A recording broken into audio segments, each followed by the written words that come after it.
In the gilded salons of pre-revolutionary France, one woman plays a game so dangerous that even her allies become pawns.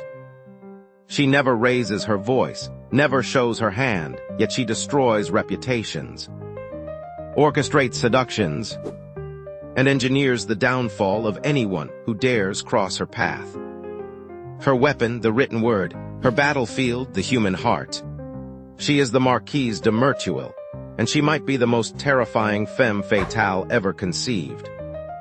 Pierre Choderlos de Laclos introduces us to this literary icon in his 1782 masterpiece, Dangerous Liaisons. But Madame de Merteuil is far more than a fictional villain. She's a mirror held up to the corruption and hypocrisy of French aristocratic society on the brink of revolution. She's also something revolutionary herself, a woman who refuses to be a victim in a world designed to victimize women. The novel unfolds entirely through letters, and in this format, we witness Merteuil's brilliant mind at work. She doesn't simply react to the world around her. She architects it. Every correspondence reveals layers of deception, multiple audiences, and hidden meanings.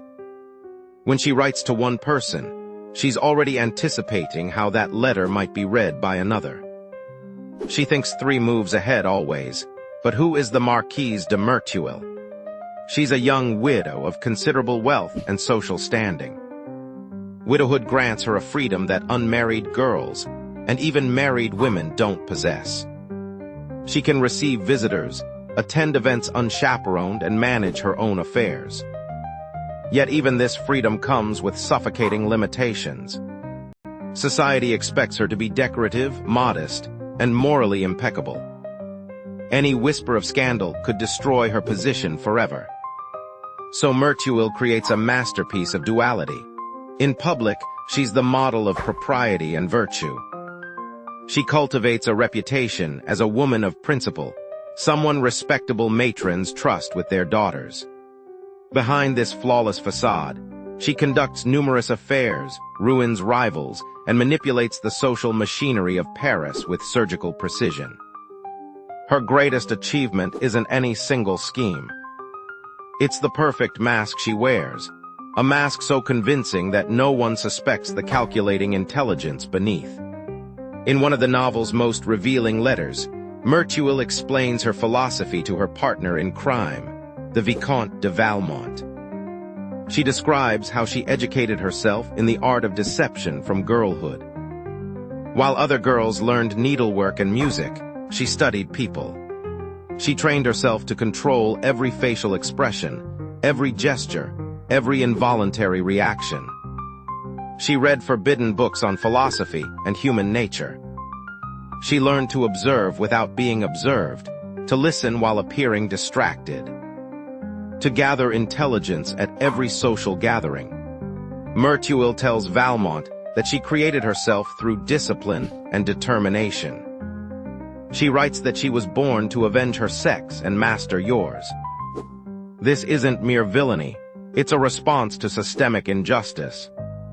In 18th century France, women have no legal rights. They're transferred from father to husband like property. They can't own assets, pursue education, or control their own bodies. Men like Valmont can seduce and abandon women with impunity, their reputations not only intact but enhanced. Women who fall even through coercion or deception face social annihilation. Merteuil understands this asymmetry perfectly, and she's weaponized it. If men hold all the cards, she'll mark the deck. If society judges women by impossible standards while excusing male behavior, she'll exploit that hypocrisy. She becomes everything society fears.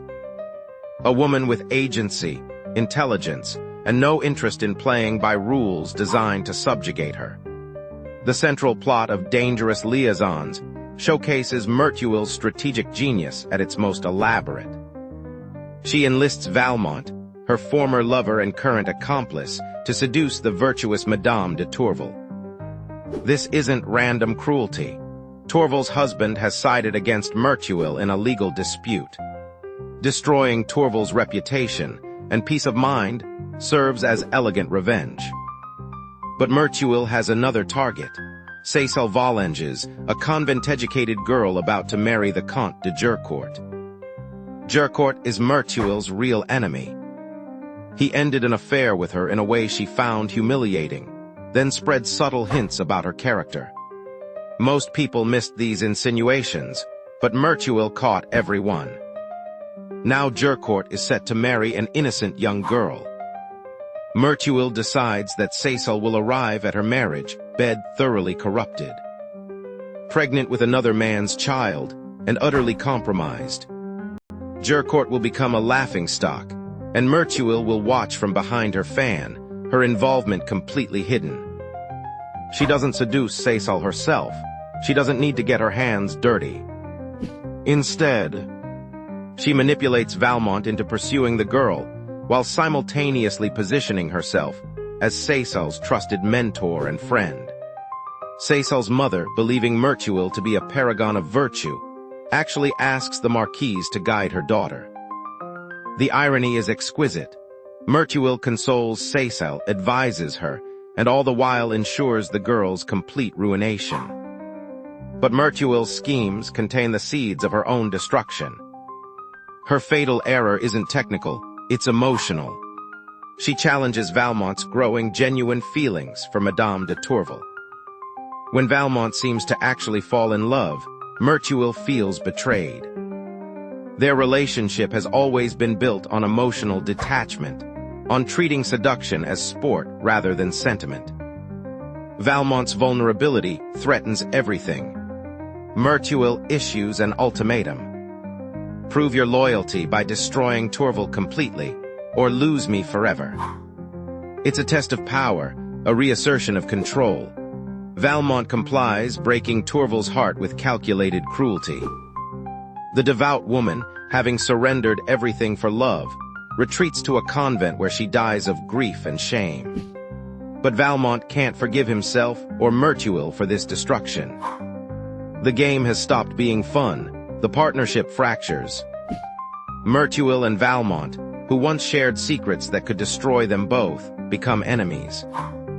They know each other too well, understand each other's methods too thoroughly. When Valmont dies in a duel defending a woman's honor, a final ironic gesture, he leaves behind Merteuil's letters. These letters contain proof of her schemes, her manipulations, and her complete lack of the virtue she's pretended to possess for years. The revelation destroys her. Overnight, Parisian society turns against the Marquise de Merteuil. Women who sought her friendship shun her. Men who desired her now mock her openly. She loses a crucial lawsuit, forfeiting much of her wealth. Then smallpox strikes, leaving her disfigured.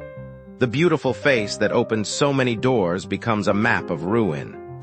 The novel ends with Merteuil fleeing France, her fortune diminished, her reputation demolished, her power evaporated. Yet even in defeat, Merteuil remains fascinating. Laclos doesn't present her downfall as simple justice. The men who have committed equal or greater cruelties face no comparable punishment. Valmont dies with honor. Gercourt remains respectable despite his own infidelities. The double standard that Merteuil fought against ultimately destroys her. Society forgives male libertines, but annihilates female ones. Merteuil's tragedy is that she plays a rigged game. She's brilliant enough to recognize the system's injustice, strategic enough to exploit its contradictions, but ultimately trapped within its confines. She can manipulate individuals, but she can't change the fundamental structure that oppresses her. Her weapons, sharp as they are, can't cut through centuries of patriarchal tradition. When her mask slips, there's no forgiveness, no second chance. Women aren't allowed to be complex, flawed, or strategic. They're allowed to be saints or sinners, nothing between. What makes Merteuil truly dangerous isn't her cruelty, it's her clarity. She sees through the pretty lies society tells about love, virtue, and gender relations.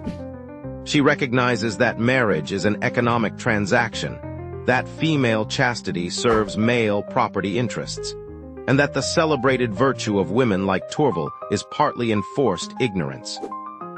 She's been educated by experience and observation into uncomfortable truths that most people prefer to ignore.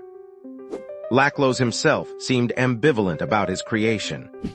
He was a military officer and social reformer who wrote essays advocating women's education. Dangerous Liaisons critiques aristocratic decadence, while also suggesting that corruption flourishes when half the population is denied agency. Education and power. Merteuil embodies this contradiction. She's a monster created by monstrous circumstances. The Marquise de Merteuil has haunted readers for over 2 centuries. She's been portrayed in countless adaptations, from stage plays to films set in various eras and cultures. Each generation finds something new in her character. Sometimes she's pure villainous, sometimes a proto-feminist rebel, sometimes a cautionary tale about revenge's corrosive effects. The ambiguity is intentional. Laclos created a character too complex for simple judgment. Perhaps Merteuil's most chilling quality is her self-awareness. She knows exactly what she's doing and why. She's chosen this path with open eyes, accepting the risks. She tells Valmont that she's made herself what she is through study and self-discipline. This isn't madness or passion. It's calculated resistance to a world that offers women only subordination or destruction.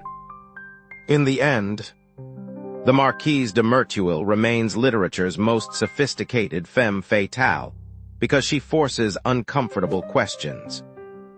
Is she evil, or is she responding rationally to evil circumstances? Is her manipulation worse than the systemic manipulation of women through law, custom, and limited options? Can we condemn her schemes while living in the society that created her? She loses everything, but she never apologizes. Even in exile, disfigured and disgraced, we imagine her mind still working, still analyzing, still refusing to accept the world's judgment. The Marquise de Merteuil played the most dangerous game imaginable in 18th century France. She tried to win in a system designed to ensure she'd lose. That she came so close to succeeding remains both thrilling and terrifying. Her legacy isn't her downfall. It's the brilliant, brutal clarity with which she exposed the game itself.